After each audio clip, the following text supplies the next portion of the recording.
The distress signal arrived at Varith Prime Station at 0347 Galactic Standard Time.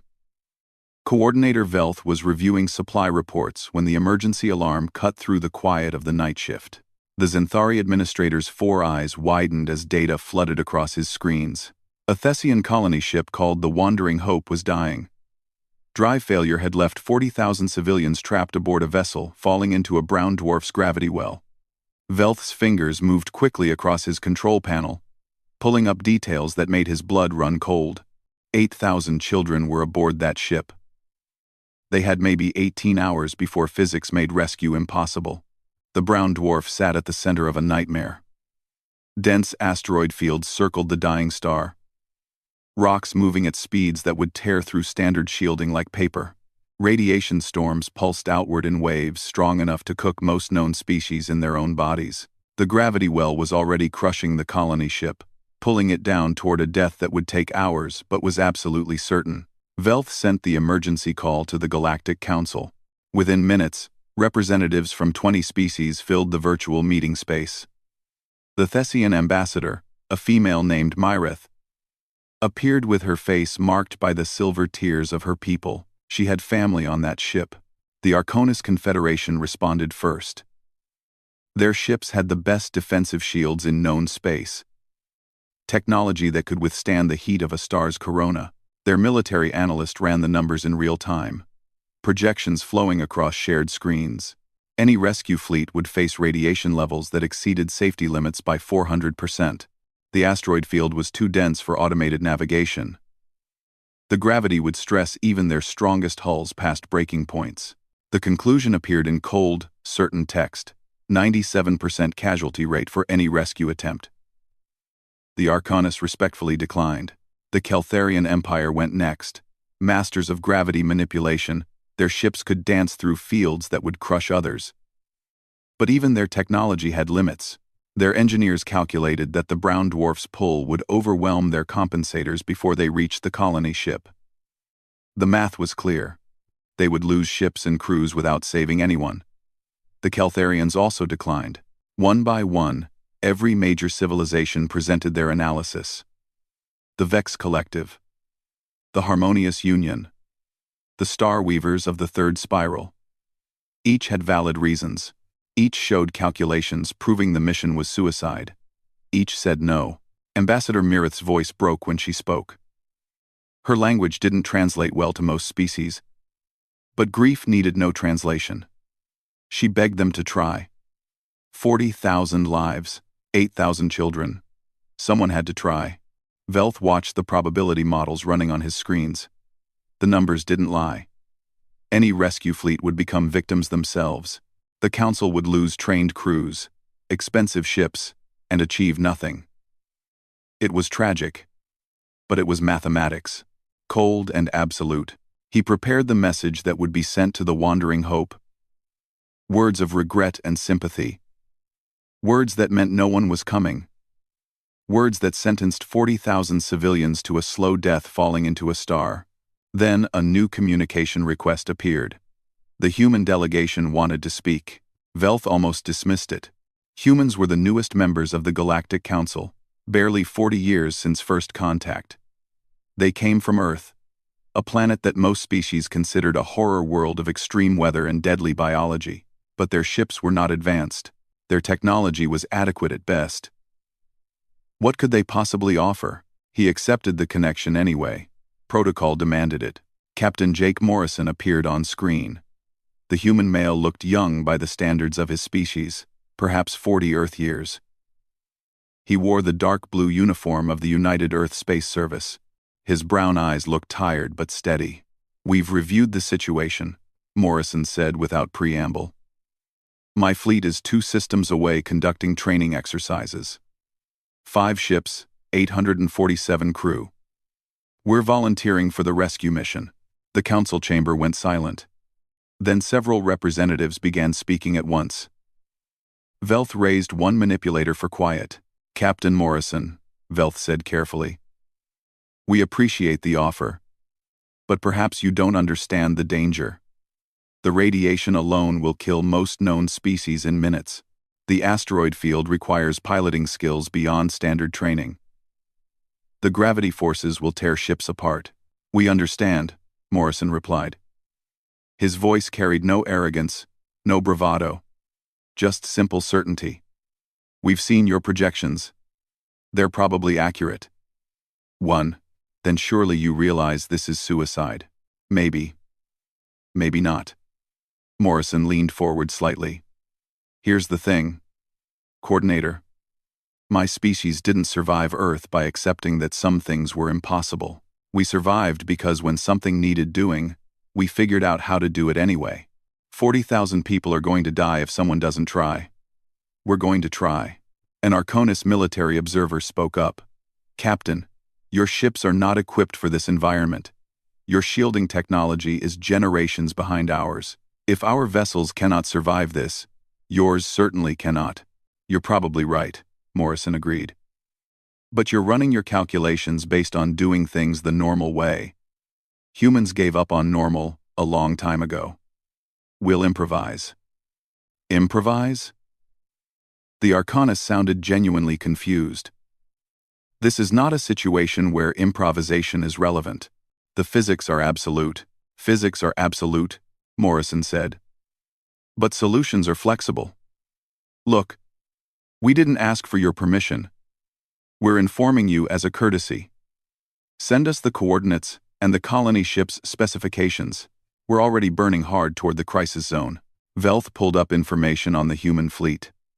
5 ships, all older models. The destroyer Defiant, 2 frigates named Armstrong and Endeavour, a medical ship called Nightingale, and a heavy transport designated Denver. The combined firepower wouldn't matter against asteroids and radiation. Their shield capacity was a fraction of what Arcanus vessels carried. Their crews were fragile, soft-bodied beings who would cook in radiation that stronger species could barely withstand. Captain Morrison, I must strongly advise against this course of action. The probability of success is effectively 0. We didn't run probability calculations when we evolved on a planet covered in volcanoes, earthquakes, hurricanes, and predators that could kill us in seconds, Morrison said. His expression didn't change. We're not starting now. 40,000 people need help. Someone has to answer. Velth looked at the distress signal still blinking on his screen. The Wandering Hope sending out automated pleas that no one with sense would answer. He looked at the human captain who was either incredibly brave or incredibly stupid, possibly both. You will all die, Velth said quietly. You understand this? Maybe, Morrison replied. But those 40,000 will die for certain if we don't try. I'll take maybe over certain any day. Now are you going to send us those coordinates? Or do we waste time finding them ourselves? Ambassador Mirith moved into view on another screen. The Thessian female's silver tears flowed freely now. Captain Morrison. Why? Your people owe us nothing. You barely know us. Morrison looked at her directly. Ma'am, when someone sends a distress call, you answer. That's not about owing debts or calculating odds. That's about being decent. Your people need help. We're coming. Velth sent the coordinates. He didn't know what else to do. The human fleet adjusted course immediately, burning at accelerations that must be painful for their crews. Within minutes, news feeds across the galaxy picked up the story. The Deathworlders were attempting the impossible rescue. Betting pools started immediately. Most wagered on how quickly the humans would turn back when they truly understood the danger. A few bet on how many ships would be destroyed before the fleet retreated. Almost no one bet on success. Velth watched the human fleet's trajectory on his screens. 5 small ships racing towards certain death. 847 beings who should know better. He pulled up the file on Earth and read through it again, trying to understand what kind of world produced people this stubborn or this stupid. The human fleet dropped out of faster-than-light travel at the edge of the crisis zone. Captain Jake Morrison stood on the bridge of the Defiant, looking at screens that showed what they were flying into. The brown dwarf dominated the view. A massive ball of failed star, wrapped in swirling clouds of gas and debris. Around it, asteroids formed a deadly maze that moved and shifted with every passing second. Lieutenant Commander Megan Torres stood at his right, her dark eyes scanning the tactical displays. She had served with Morrison for 8 years, through conflicts and peacetime both.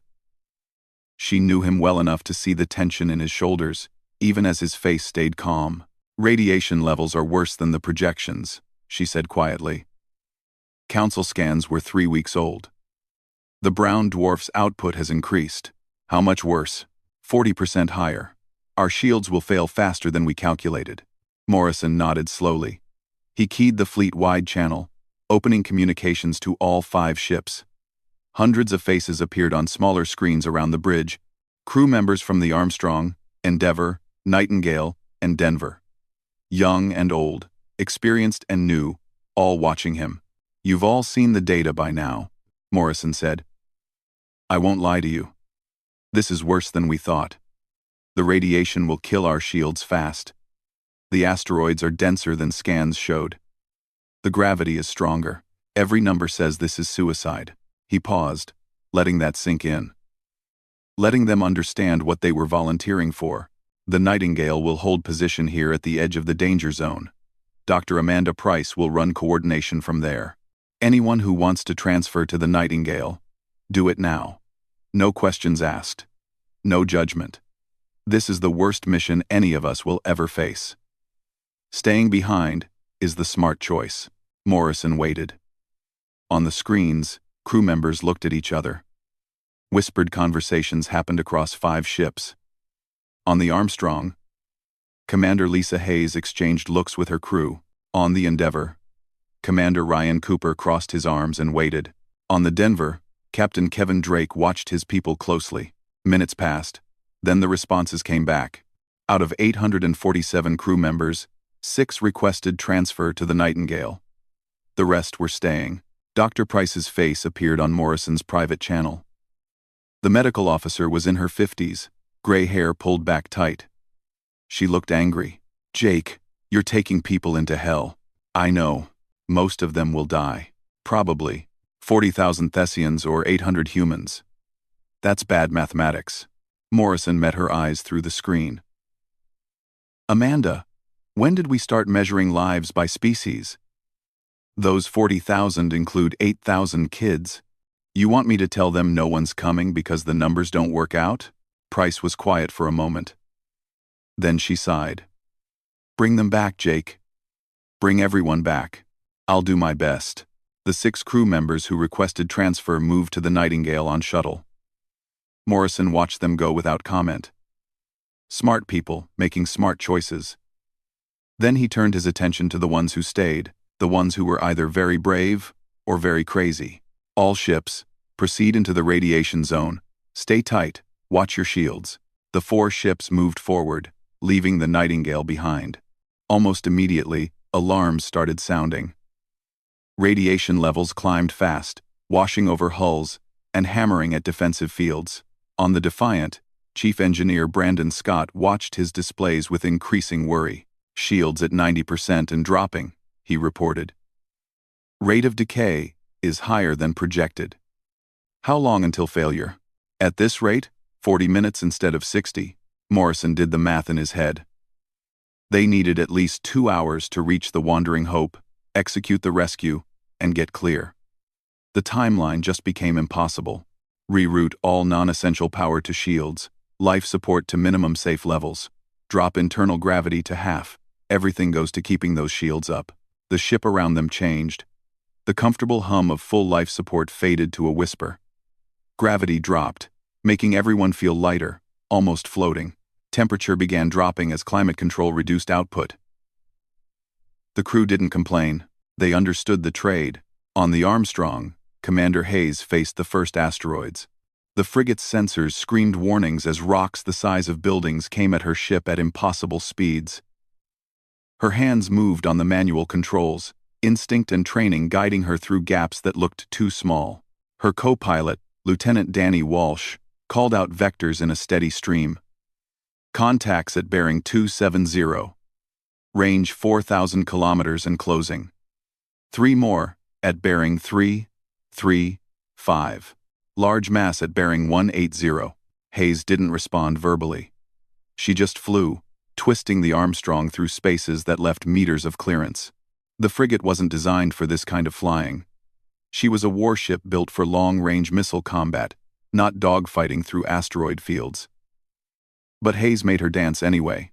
On the Endeavour, Commander Ryan Cooper watched his shield readings drop faster than the other ships. The frigate had taken damage in a training exercise 2 weeks ago, repairs that weren't quite finished when the distress call came. Now that damage was showing. Port shield emitter is running hot, his chief engineer reported. Another 20 minutes and it'll burn out. Can you compensate? Not without leaving that whole side exposed. Cooper made the decision fast. All ships. Endeavour will take point position. We'll break trail through the asteroid field. Armstrong, Defiant, Denver, follow in our wake. Morrison's voice came back immediately. Negative, Endeavour. Your shields are compromised. Fall back to rear position. With respect, sir, my shields are going to fail anyway. Might as well make it count. We clear the path. The rest of you get through faster. Better odds for the fleet. There was a pause. Morrison knew Cooper was right. Hated that he was right, but knew it anyway. Acknowledged, Endeavour. Take point. Watch yourself. The Endeavour moved to the front of the formation and increased speed. Cooper drove his ship hard, using his bulk to literally push smaller asteroids aside. Impacts rang through the hull, shaking the crew. His shield indicator dropped steadily, damage spreading across the protective field. Behind the 4 warships, aboard the Wandering Hope, the Thessian crew watched the approaching rescue fleet. Captain Korath was 200 years old, ancient by his species' standards. He had seen much in his life, but never anything like this. They're still coming, his first officer said with disbelief clear in his voice. The radiation should have turned them back by now. Korath watched the human ships on his failing sensors. He could see the damage already accumulating. Shield breaches. Hull stress. Systems failing. The humans were burning themselves apart to reach his ship, and they weren't slowing down. A civilian appeared at the bridge entrance. Seleth was a young mother, holding her daughter close. Captain, is it true? The humans are really coming? Yes, Korath said simply, but everyone said it was impossible. The humans apparently disagree with everyone. Seleth moved to a viewport, staring out at the distant points of light that were the rescue fleet. Her daughter asked questions in the high voice of the young. Why were the humans helping? Didn't they know it was dangerous? Were they stupid? Not stupid, Seleth said quietly. Brave.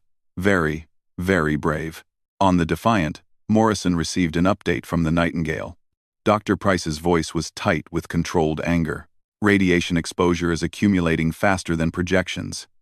Your crews are getting cooked, Jake. At this rate, even if you reach the colony ship, your people will be too sick to function within 2 hours.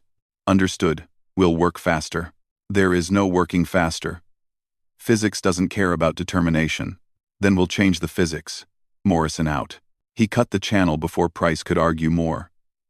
She was right, of course. The mission timeline was impossible. But impossible just meant they needed to try harder.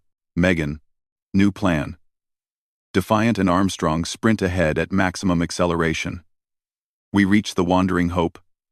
Start evacuation immediately. Endeavour and Denver.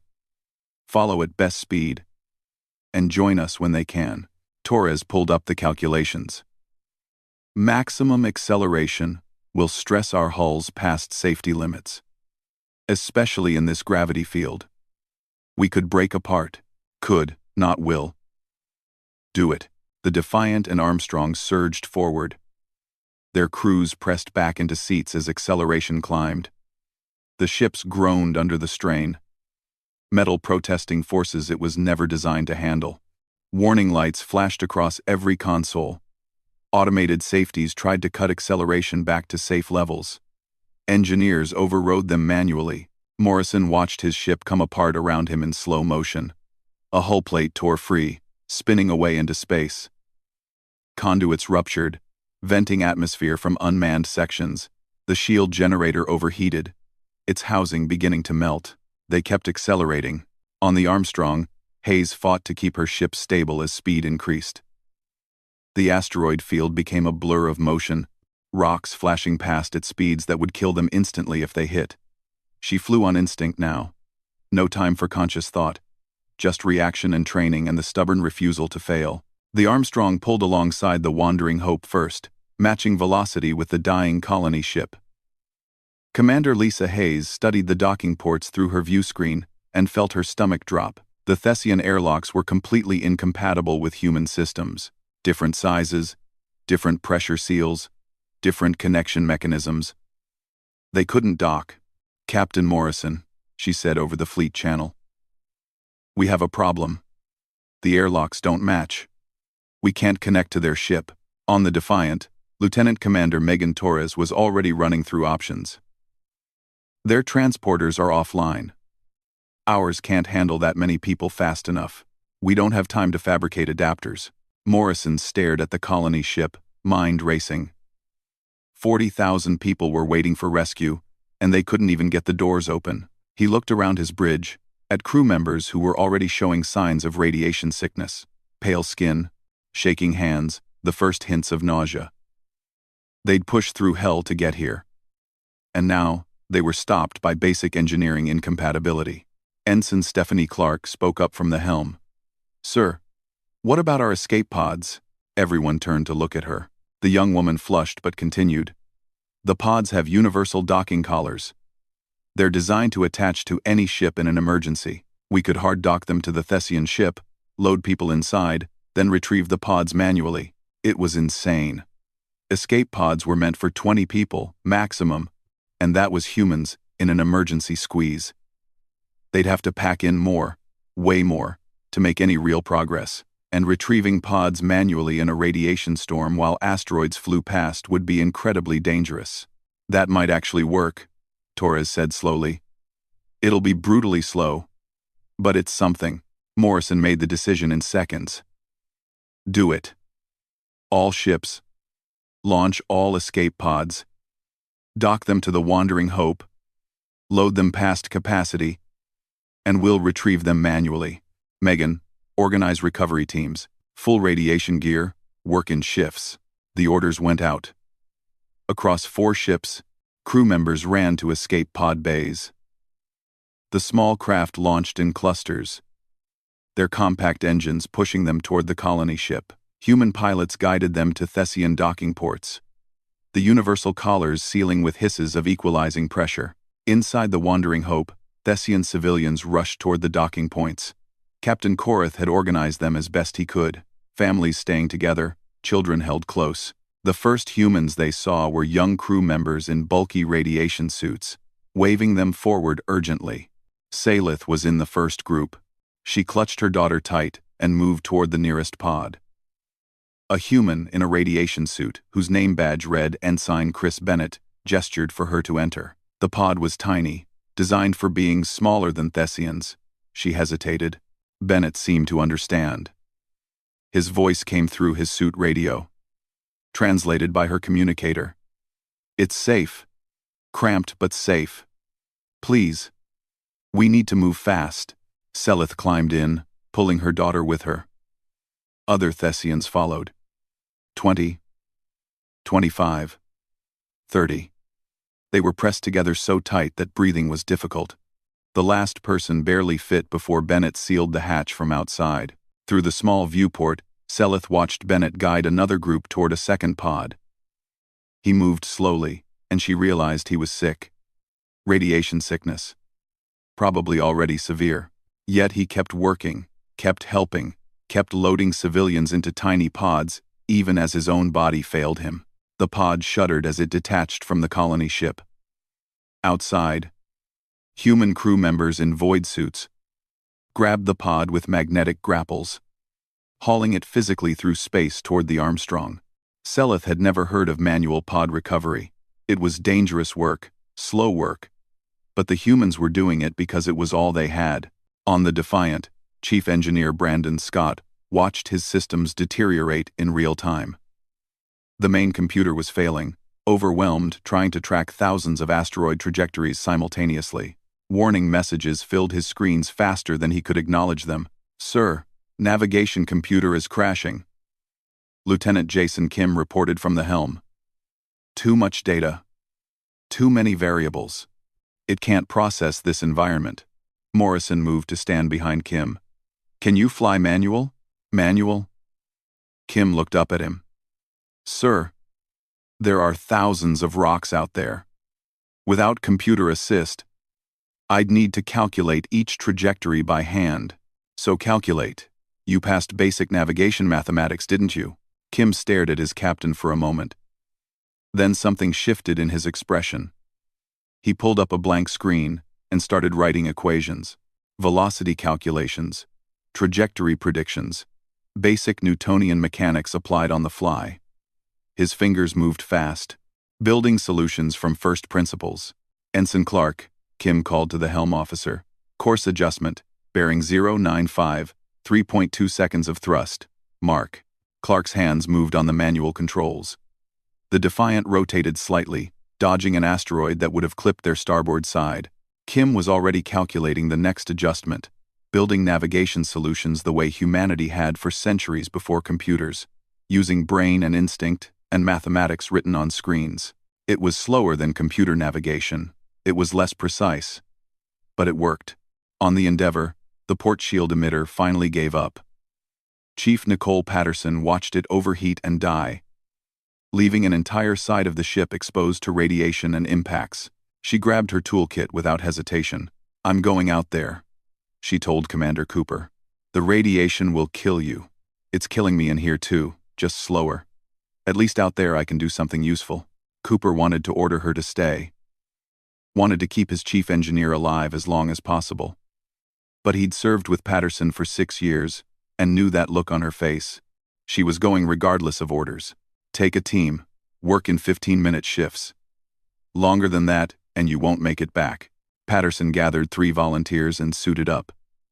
The 4 crew members cycled through the airlock into hell. Radiation levels outside the shield envelope were instantly lethal. Patterson's suit alarms screamed warnings she ignored. She had 15 minutes to save her ship. The damaged emitter was a mess of melted components and burned wiring. Patterson pulled out parts that were never meant for this application and started building a replacement system from spare equipment. A communications relay became a power regulator. A sensor array donated its focusing elements. She literally invented new engineering on the spot, creating solutions that would make proper designers horrified, but that actually functioned. 14 minutes later, she and her team cycled back inside. The improvised emitter came online, not at full power but enough to give the Endeavour some protection on that side.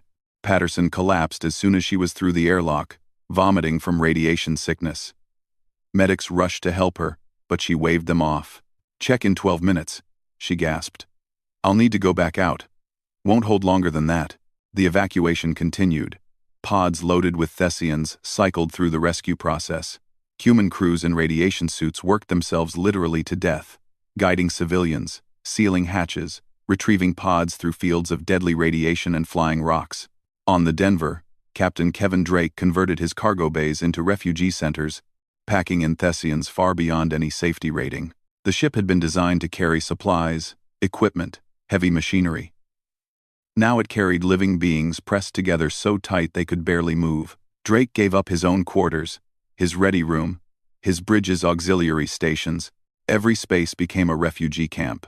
Lieutenant Lauren Mitchell worked in the Defiance medical bay, treating radiation-sick crew and traumatized refugees with equal care. Her bay was rated for 20 patients maximum. She was treating 300. Thessians lay on floors, in corridors, anywhere there was space. She'd run out of proper medical supplies an hour ago and was improvising treatments using whatever she could find. A Thessian with medical training approached her, speaking through a translator. I can help. Tell me what to do. Mitchell looked at the alien, saw genuine willingness to assist, and made a fast decision. Okay. See those containers? That's anti-radiation medication. Adult dosage is 2 pills, children get 1. Start distribution, prioritize the kids. The Thessian nodded and got to work. Within minutes, other Thessians, with relevant skills, were helping. Engineers assisted human repair teams. Teachers kept children calm. Medical personnel supported overwhelmed human doctors. The The rescue became a joint effort, humans and Thessians working together against impossible circumstances. On the bridge of the Defiant, Morrison received updates from Dr. Price on the Nightingale. Her voice was tight with barely controlled fury. "Jake, your casualty count is climbing. 15 dead so far. Another 100 won't last another hour. You need to abort." Morrison looked at his screens. They'd evacuated 12,000 civilians, less than a third of the total. The Wandering Hope was coming apart faster now, whole sections shearing off as gravity tore through weakened structure. "We're not leaving. You're killing your people for nothing." "It's not nothing. It's 12,000 lives saved. It'll be more before we're done." Price's voice dropped to something quieter, more personal. "Jake, don't make me watch you die." "Then don't watch. Keep the Nightingale ready to receive casualties. We'll send wounded as we can." Morrison out. He cut the channel and turned to Torres. "Status update. The Endeavor's improvised repairs are holding. Denver is at maximum capacity. Literally can't take more people. Armstrong is still operational but showing severe strain. We're at 2 hours and 17 minutes of sustained radiation exposure. Crew efficiency is dropping as sickness progresses." Morrison did the math. They'd need at least another hour, probably more, to evacuate everyone. Most of his crews would be dead or dying by then, but if they left now, 28,000 Thessians would die for certain. The choice wasn't really a choice at all. Continue evacuation. All ships maintain position. An alarm screamed across the bridge. Lieutenant Kim looked up from his manual calculations with wide eyes. Point defense systems across 4 ships tracked the incoming asteroids and opened fire. Streams of projectiles tore through space, fragmenting rocks into smaller pieces. The Defiant's main railgun spoke, magnetic acceleration launching projectiles at significant fractions of light speed. Each shot turned an asteroid into expanding clouds of gravel, but there were too many. Even as human weapons destroyed some rocks, others came through untouched. Commander Ryan Cooper on the Endeavor made a decision that would save lives and cost his ship dearly. He rotated his frigate, putting her bulk between the asteroid cluster and the Wandering Hope. "All hands, brace for impact," Cooper said calmly. "This is going to hurt." Lur, calmly, the first asteroid hit the Endeavor's forward section like a hammer strike. Hull plates crumpled, atmosphere vented into space, and 17 crew members died instantly. The second impact tore through the port side, shredding the already damaged shield emitter that Chief Nicole Patterson had worked so hard to repair. The third hit punched completely through the ship, entering the starboard side and exiting through engineering. Cooper held his position. His ship was dying around him. But behind him, the Wandering Hope and the other human vessels remained intact. The sacrifice bought them time. On the Armstrong, Commander Lisa Hayes watched the Endeavor take hit after hit. Her hands were white on her controls. "We have to help them. Hold position," Morrison ordered over the fleet channel. His voice was steady despite what he was watching. Ryan knew what he was doing. "Don't make it meaningless." The asteroid storm passed. The Endeavor drifted, her engines offline, atmosphere venting from a dozen hull breaches. But she'd done her job. The other ships were intact, and the evacuation could continue. Cooper's voice came over the channel, strained but alive. "Endeavor to fleet. We're not out of the fight yet. Life support is failing, but we can still recover pods. Keep them coming." In the Endeavor's ruined corridors, crew members worked in sections open to space, wearing void suits and using emergency airlocks to access intact areas. They couldn't save their ship, but they could still save Thessians. Pods continued to cycle through the Endeavor's bays, human crews loading refugees into any space that still held atmosphere. On the Defiant, Morrison received an update that made his blood run cold. Lieutenant Commander Megan Torres delivered it with her usual calm, though her hands shook from radiation sickness. "Captain Korath reports structural failure accelerating. He's got 5,000 civilians trapped in the aft section. The connecting corridors have collapsed. No way to reach them from inside the ship." Morrison pulled up a schematic of the Wandering Hope. The trapped section was completely isolated, surrounded by vacuum and bent metal. Even if they could get pods to those civilians, the people couldn't reach the docking points. How long until that section tears free? 30 minutes, maybe less. Morrison looked at the schematic, at the impossible problem, and felt the weight of 5,000 lives pressing down on him. Most would be children. The Wandering Hope had evacuated the vulnerable populations last, trying to get the healthy adults out first so they could help. Now those children were trapped. "We'll cut through to them," Morrison said. Torres looked at him like he'd lost his mind. "Cut through? With what?" "We'd need industrial cutting equipment. Hours of time. And a way to stabilize that section while we work. We'll use the Defiant." The bridge went silent.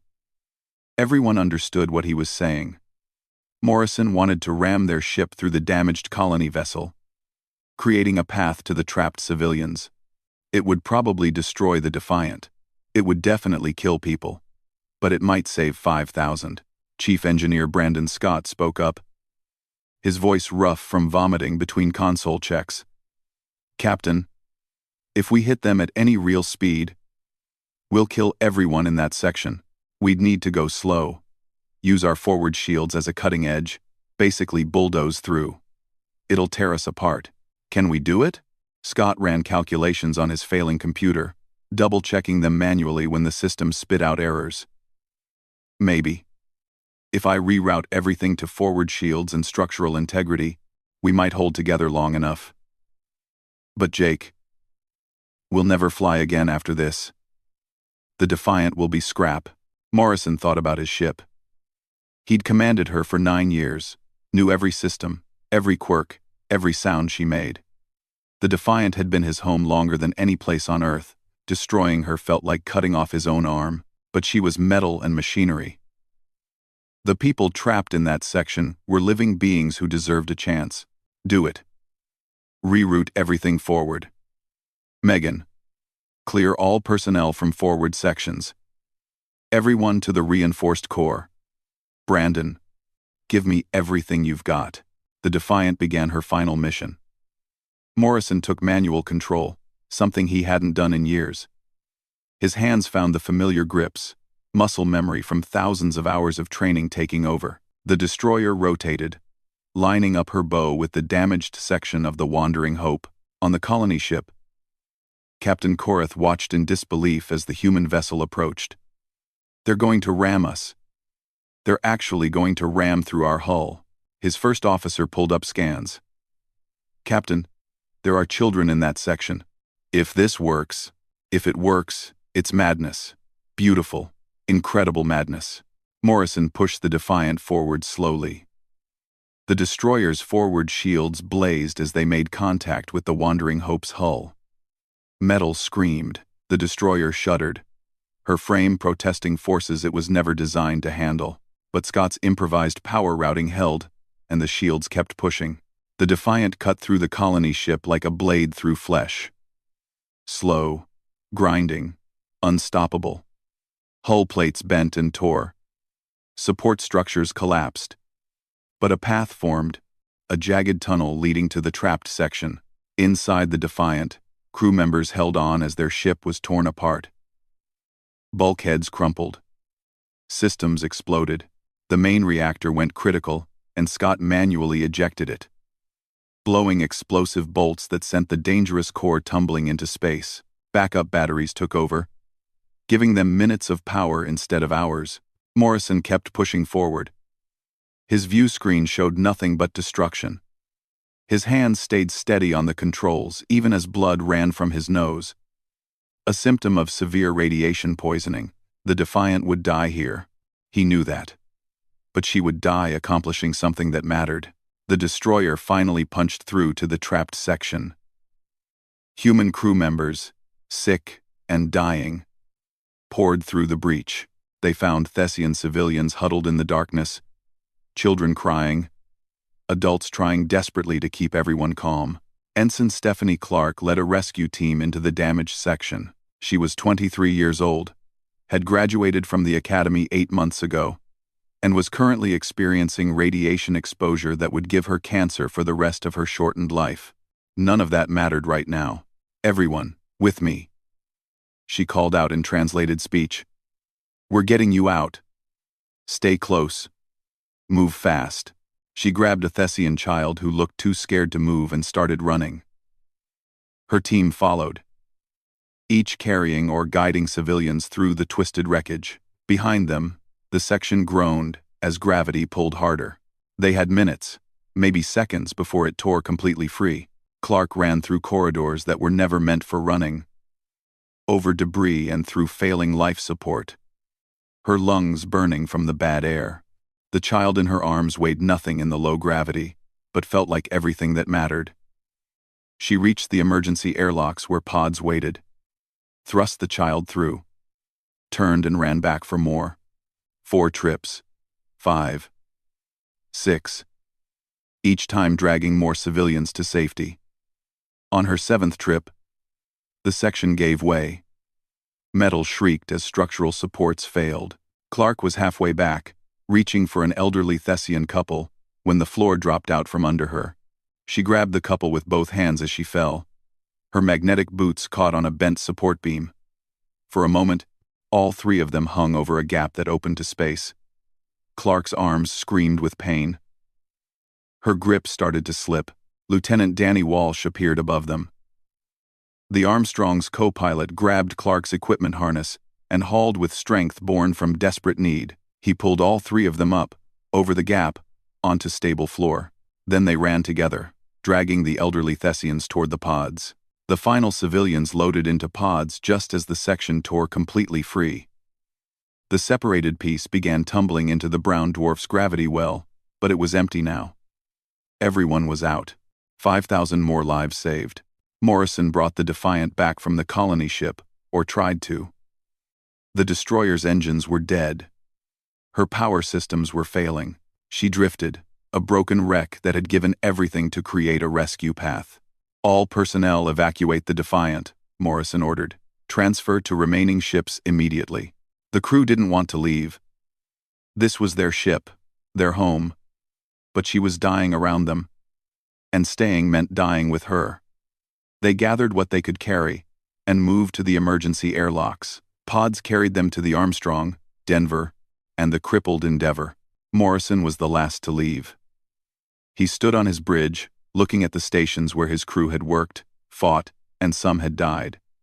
He placed his hand on the captain's chair one final time. "Thank you," he said quietly to the ship. "You did good." Then he cycled through the airlock and left the Defiant to die alone. On the Wandering Hope, Captain Korith made his final announcement. "All civilians have evacuated. The ship is empty. Repeat, the ship is empty." 40,000 Thessians, every single one, packed into human ships that were never meant to carry such numbers, but doing it anyway. The Denver was so overloaded that Captain Kevin Drake had civilians sitting in the engine rooms. The Armstrong had refugees in her missile tubes. Even the Endeavor, barely holding together, had civilians crowded into every space that still held air. They'd done it. Against every calculation, against all logic and probability, they'd saved everyone. The battered human fleet limped away from the brown dwarf, moving at speeds that would have been embarrassing under normal circumstances. But these weren't normal circumstances. The ships were held together by emergency patches, improvised repairs, and sheer determination. That they moved at all was a kind of miracle. The Nightingale met them at the edge of the radiation zone, Dr. Amanda Price already organizing the massive medical response. But even her ship, equipped for emergency care, was overwhelmed by the scale of casualties. She sent an urgent message to the Galactic Council. Within hours, the fastest medical ships in known space were burning toward their position. The Arconis sent 3 hospital vessels equipped with their most advanced radiation treatment technology. The Keltharians dispatched regeneration specialists. Even species that had voted against the rescue now sent help without being asked. The debt was acknowledged in action rather than words. Coordinator Velth watched from Verath Prime as medical ships surrounded the human fleet. His 4 eyes tracked the casualty reports coming in. 127 dead, 389 critical. the rest injured in ways that would affect them for life. By any military calculation, the mission should have been labeled a catastrophic failure. Except 40,000 civilians were alive. Velth had spent 40 years working in emergency response. He'd seen disasters, rescues, evacuations across half the galaxy. He'd calculated probabilities until the numbers filled his dreams, but he'd never seen anything like this. The humans had taken a situation that was mathematically impossible and made it work through methods that defied all standard procedures. The human fleet docked at Verith Prime 2 days later. The station had prepared receiving areas, medical facilities, and temporary housing for the 40,000 Thessian refugees. What the station hadn't prepared for was what happened next. Billions of galactic citizens had watched the rescue in real time.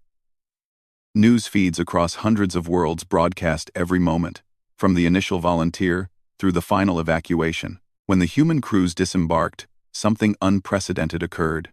Spontaneous celebration erupted across the station. Species that normally maintained careful emotional control broke into open displays of joy. Thessian civilians crowded the docking bays, not with the restrained gratitude of their culture, but with desperate embraces and tears that flowed freely. Selith waited near the front of the crowd, holding her daughter's hand. When she saw Ensign Chris Bennett, barely able to walk and supported by 2 medical personnel, she broke from the group and approached him. The young human looked surprised as she took his hand carefully in her larger Thessian ones. "You saved us," she said through her translator. "When no one else would try, you came. You and your people came." Bennett's face was gray with sickness, his eyes shadowed by exhaustion and radiation exposure, but he managed a small smile. "Just doing our job, ma'am." "No," Selith said firmly. "This was far beyond duty. My people have a tradition of life debts. I will teach my daughter your name. She will teach her children. Your sacrifice will be remembered." Similar scenes played out across the docking area. Thessian civilians finding human crew members who had saved them, expressing gratitude that transcended cultural barriers. Old Thessians bowing to young human ensigns, children drawing pictures for the crews who had rescued them. Mothers embracing sailors who would carry radiation scars for life. Captain Jake Morrison watched from a medical gurney. Dr. Price had finally convinced him to accept treatment, though she'd had to threaten to sedate him to manage it. His body was failing in dozens of ways. Radiation damage spreading through his cells like slow fire. He'd survive, probably. But his days of commanding starships were over. Lieutenant Commander Megan Torres sat on the gurney next to his, in similar condition. Together they watched their crew receive gratitude from the people they'd saved. Neither spoke for a long time. There wasn't much to say. "We lost good people," Torres finally said quietly. "I know. The Defiant's gone. Endeavor will never fly again. I know. Medical says most of us have 10, maybe 15 years before the radiation effects become terminal." Morrison nodded slowly. He knew all of this. Knew what the rescue had cost. The question was whether it had been worth the price. He watched a young Thessian child approach Ensign Stephanie Clark, offering her a drawing of the human ships. Clark, who would need medical care for the rest of her shortened life, accepted the drawing with a smile that lit her tired face. "Worth it?" Torres asked, reading his thoughts. "Yeah," Morrison said. "Worth it." The Galactic Council held an emergency session 3 days after the fleet's return. The chamber that normally saw calm debate became something else entirely. Representatives from across known space wanted to understand how the humans had done the impossible. Coordinator Velth presented the analysis his team had compiled. The humans had succeeded through methods the galaxy hadn't needed in millennia. Manual piloting when computers failed. Hand calculations replacing automated systems. Improvised repairs using wrong parts modified to function. Most importantly, they'd succeeded through absolute refusal to accept that some lives couldn't be saved. An Arconis military analyst stood to speak. "We calculated the mission had a 97% failure rate. By all probability, the human fleet should have been destroyed, and the Thessian civilians still lost. Yet somehow they succeeded. How do we reconcile this with the mathematics?" Commander Lisa Hayes, still recovering but well enough to attend the hearing, stood to respond. The Armstrong's captain looked frail, her hair starting to fall out from radiation exposure. But her voice was steady. "You're thinking about this wrong," she said. "You looked at the situation and calculated what couldn't be done. We looked at it and asked what needed to be done. There's a difference." "But the physics were absolute," the analyst argued. "The radiation levels, the asteroid density, the gravitational forces. These weren't variables. They were constants." "True," Hayes agreed. "But solutions are flexible. You have better shields than us. So you calculated based on using shields. We knew our shields would fail. So we planned for that. You have automated systems that handle most piloting, so losing computers meant mission failure. We're used to systems breaking, so we train manual backup procedures. You calculated the mission based on doing things the normal way. We gave up on normal a long time ago."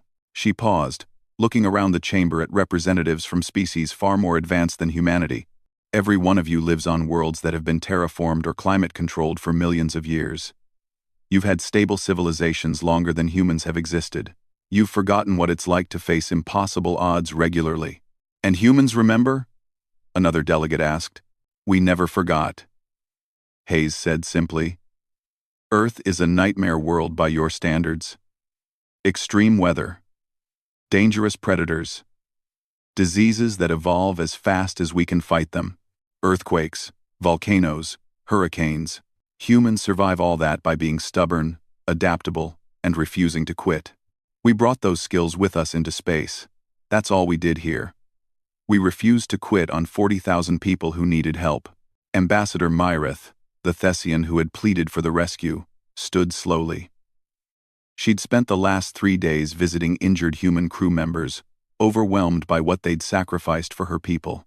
"The Galactic Council told me no one would come," she said, her voice thick with emotion. "Every civilization showed me calculations, proving rescue was impossible. Then, the humans volunteered. I thought they were fools or didn't understand the danger. I was wrong. They understood perfectly. They just valued my people's lives, more than their own safety." "Sig," she turned to look directly at Hayes, Torres, and the other human representatives present.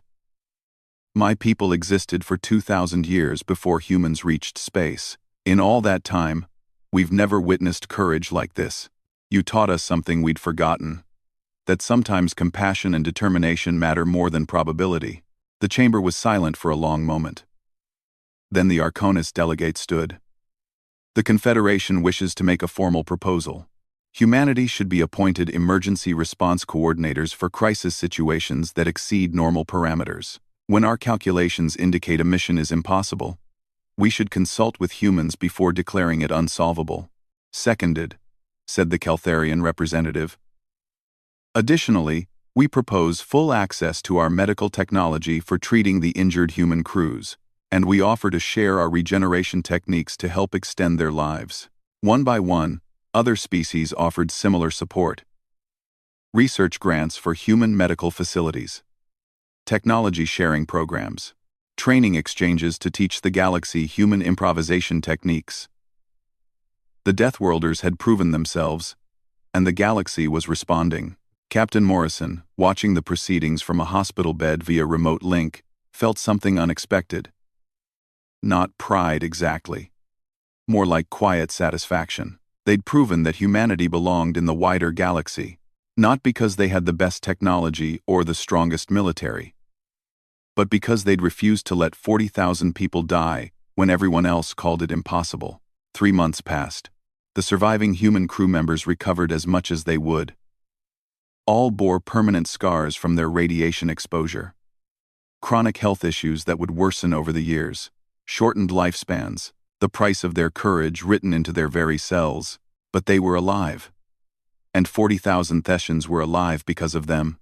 Morrison stood at the memorial erected on Verath Prime, a simple monument listing the names of the 127 crew members who had died in the rescue. The inscription had been chosen by Captain Korath himself. When the galaxy calculated impossibility, humanity answered anyway. Not because they didn't understand the danger, but because they understood that some things matter more than safety.